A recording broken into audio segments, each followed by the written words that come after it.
आगे बढ़ते हैं। सीपी जोशी का आज से संगठनात्मक मिशन 2023 भाजपा मुख्यालय में कार्यकर्ताओं के आने का सिलसिला शुरू। सीपी जोशी की प्रदेश अध्यक्ष बनने के बाद पहली बैठक प्रदेश पदाधिकारी, जिला अध्यक्ष, जिला प्रभारी, विधायक दल, कोर कमेटी के साथ बैठक होगी। पहले पदाधिकारियों और फिर जिला अध्यक्ष की बैठक। दोपहर 3 बजे विधायक दल की बैठक होगी। शाम 5 बजे कोर कमेटी की बैठक रखी गई है और ऐसे में अब सिलसिला जो ये शुरू हुआ है बैठकों का, अब लगातार पहुंचने लगे हैं, क्योंकि देखिए मौका भी खास है। अब भाजपा मुख्यालय में कार्यकर्ताओं के आने का सिलसिला शुरू हो गया है।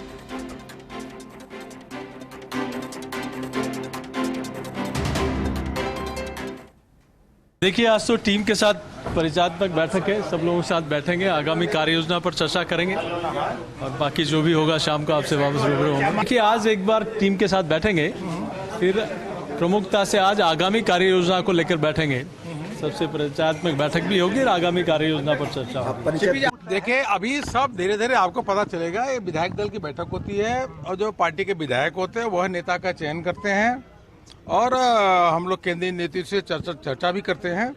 उस चर्चा के आधार पे जो विधायक तय करते हैं वही नाम की घोषणा होती है, वही विधायक दल का नेता होता है। प्रदेश अध्यक्ष जी प्रदेश अध्यक्ष हैं तो प्रदेश अध्यक्ष तो पूरे प्रदेश का दौरा करेंगे। और आज पहली बैठक है पदाधिकारियों की बैठक, इसलिए उस पदाधिकारी बैठक में परिचय भी होगा आपस में और आगे आगामी कार्य योजना को लेकर के भी चर्चा होगी।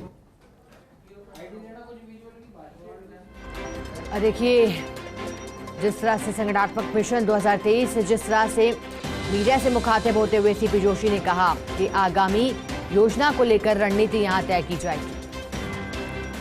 हमारे साथ वरिष्ठ संवाददाता ऐश्वर्य प्रधान लाइव जुड़ गए हैं। ऐश्वर्य, हमने अभी सुना किस तरह से सीपी जोशी ने बताया कि अब आगामी रणनीति और योजनाओं पर मंथन किया जाएगा, लेकिन अरुण सिंह ने भी एक बात कहा कि विधायक दल की बैठक में नेता का चयन किया जाता है, उसके बाद लेकिन केंद्रीय नेतृत्व से भी सलाह मशवरा होता है। क्या लगता है इसके बाद एक बड़ा ऐलान हो सकता है?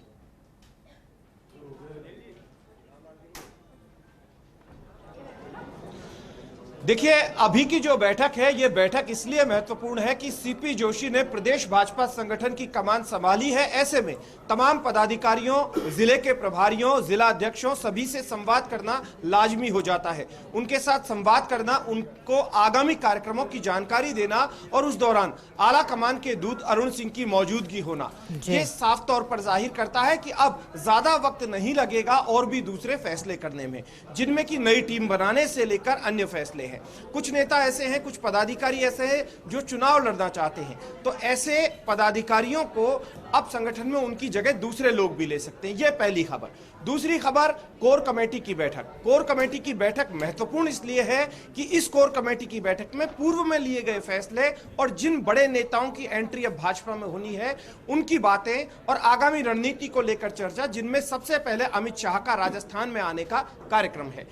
तीसरी बड़ी खबर, विधायक दल की बैठक। विधायक दल की बैठक में माना जा रहा है कि राजेंद्र राठौड़ नेता प्रतिपक्ष और उपनेता प्रतिपक्ष सतीश पूनिया, ऐसा माना जा रहा है। लगभग फाइनल सा बताया जा रहा है, एन वक्त पर यदि कोई अड़चन नहीं आई तो ऐसे में बैलेंसिंग की बड़ी बात होगी कि कौन से फैक्टर को कैसे बैलेंस किया जाए। अब इंतजार रहेगा कि वसुंधरा राजे जो हैं उन्हें चुनाव प्रचार समिति की कमान दी जाती है या नहीं दी जाती, इस बात को लेकर इंतजार रहेगा।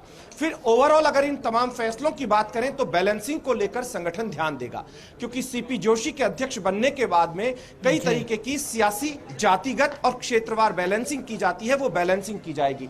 मेरे साथ रामलाल शर्मा मौजूद है, के विश्नोई भी मौजूद है, दोनों से हम बातचीत करेंगे। रामलाल जी, आज का दिन बेहद महत्वपूर्ण है। अब आप लोग लगातार सीपी जोशी के नेतृत्व में मैदान में होंगे, कई मामले उठाएंगे। कल जैसे आप लोगों ने एक आंदोलन भी किया। देखिए आज 3 स्तरीय हमारी बैठकें हैं। पहली बैठक है प्रदेश के पदाधिकारियों की बैठक है, दूसरी बैठक हमारे विधायक दल की बैठक है, तीसरी कोर कमेटी की बैठक है। विधायक दल की बैठक के अंदर जो निर्णय होगा नेता प्रतिपक्ष और उपनेता का, तो वो निर्णय उसके अंदर होगा। अभी पदाधिकारी बैठक के अंदर हमारे जो संगठनात्मक संरचना के कार्यक्रम है, जो हमारे जन आक्रोश के कार्यक्रम थे, कितने कार्यक्रम हुए, कितने नहीं हुए, संगठन संरचना के पन्ना प्रमुख की नियुक्ति का कितना काम हुआ, कितना नहीं हुआ, उसकी एक समीक्षा बैठक होगी और उसके बाद में आगे का रोड मैप हम तय करेंगे। और कोर कमेटी की बैठक भी शाम को 5 बजे निर्धारित की गई है। कोर कमेटी के अंदर प्रदेश के तमाम हमारे पार्टी के वरिष्ठ नेता रहेंगे। प्रदेश में आगामी समय के अंदर कौन से मुद्दों को जनता तक लेके जाना है, कौन सी सरकार की नाकामियों को रामलाल जी, एक बड़ा सवाल है कि कोर कमेटी की बैठक में कई बार बहुत से लोग अपनी व्यस्तता के चलते नहीं आते। यहाँ पर जिन चेहरों का इंतजार है उनमें वसुंधरा राजे, भूपेंद्र यादव, ओम प्रकाश माथुर, ये तीनों बड़े नेता रहेंगे।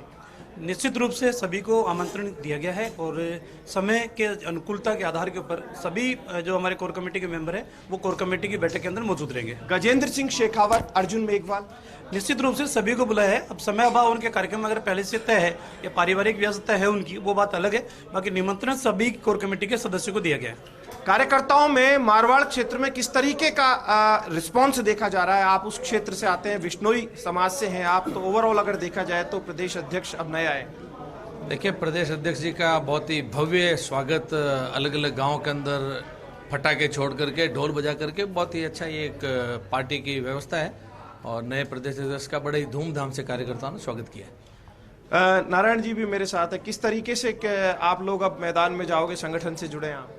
भारतीय जनता पार्टी ने जिलों का कार्यक्रम तय किया, आगामी कार्यक्रम तय कर दिए। 6 अप्रैल को भारतीय जनता पार्टी का स्थापना दिवस है। देखिए, कुछ विजुअल जो हैं अब बनने हैं इस प्रदेश पदाधिकारियों की बैठक में, उन विजुअलों को हम बनाएंगे, लेकिन उससे पहले प्रदेश की पदाधिकारियों की बैठक में किन किन की मौजूदगी है ये भी हम दिखाएंगे और कौन कौन से पदाधिकारी मौजूद है। लेकिन यहाँ पर जिन चीजों को लेकर इंतजार है, मैं बता रहा था कि 5 बड़े नेताओं का भी इंतजार रहेगा। यहाँ आज की बैठक में वसुंधरा राजे, ओम प्रकाश माथुर, भूपेंद्र यादव, गजेंद्र सिंह शेखावत, अर्जुन राम मेघवाल, इनका भी इंतजार रहेगा, क्योंकि सियासत में समीकरण बनने में और बदलने में देर नहीं लगती। अब आगामी समीकरण किस लिहाज से बैठेंगे, इन सब के बीच में बड़ी बात यह भी है कि कल सीपी जोशी जयपुर से रवाना होंगे, चित्तौड़गढ़ पहुंचेंगे और चित्तौड़गढ़ जब वो जाएंगे तो रास्ते में अनेकों स्थानों पर उनके स्वागत भी किए जाएंगे। कार्यकर्ताओं से रूबरू होते हुए चलेंगे।